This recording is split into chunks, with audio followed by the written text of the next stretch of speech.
ನಿಂದ ಆನಂದ ಇಂದು ನಾ ಕಂಡೆನು.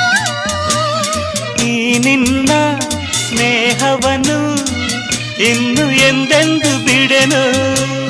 ಸವಿಯಾದ ಮಾತಿಂದ ಹೊಸ ಬಾಳು ತಂದೆ.